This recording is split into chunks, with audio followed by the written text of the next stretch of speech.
एक बार एक हिरन जंगल में पानी की तलाश में घूम रही थी। उसको बहुत प्यास लगी हुई थी, इसलिए वो इधर उधर पानी की तलाश में भटक रही थी। वह पानी की तलाश में काफी देर तक भटकती रही, लेकिन उसे कहीं पर भी पानी नहीं मिला।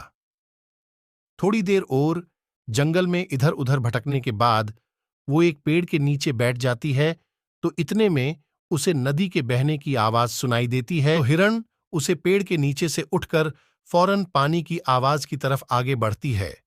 तो वह देखती है उसे कि सामने एक बड़ी सी नदी बह रही है।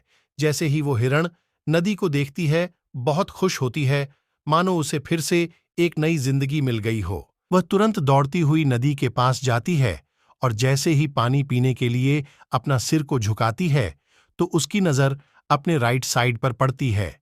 वह जैसे ही अपने राइट में देखती है, तो उसे शिकारी नजर आता है, हाथ में तीर लिए हुए निशाना तान के खड़ा हुआ। Best motivational story in Hindi.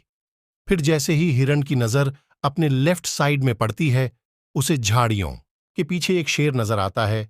अब हिरण पानी वाणी सब भूल जाती है।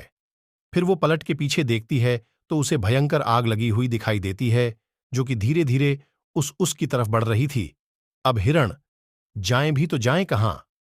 बेचारी हिरण राइट में देख रही तो शिकारी नजर आ रहा था, जो कि निशाना तान के खड़ा था, और अपने लेफ्ट में देख रही तो शेर खड़ा नजर आ रहा था। और बेचारी हिरण राइट में देख रही तो शिकारी नजर आ रहा था, जो कि निशाना तान के खड़ा था, और अपने लेफ्ट में देख रही तो शेर खड़ा नजर आ रहा था, और सामने गहरी लंबी चौड़ी नदी अपने तेज वेग से बह रही थी और पीछे आग लगी हुई थी।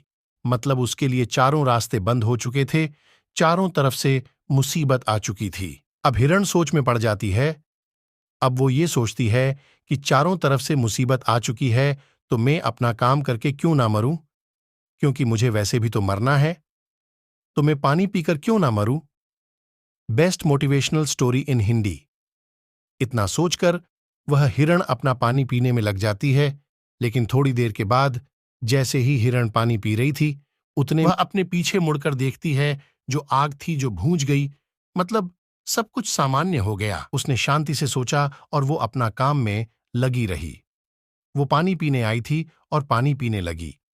इंसान भी अपनी कामयाबी से थोड़ी दूरी पर रहता है, उसे मुसीबत दिखना शुरू हो जाती है, घर की प्रॉब्लम या पैसे की प्रॉब्लम, जिसके कारण वो कुछ भी नहीं कर पाता है, घबरा जाता है, डर जाता है।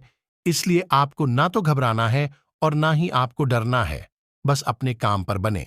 इस कहानी से हमें यह सीख मिलती है कि इंसान की जिंदगी में प्रॉब्लम जब आती है तो चारों तरफ से आती है, जिसके कारण इंसान घबरा जाता है, डर जाता है।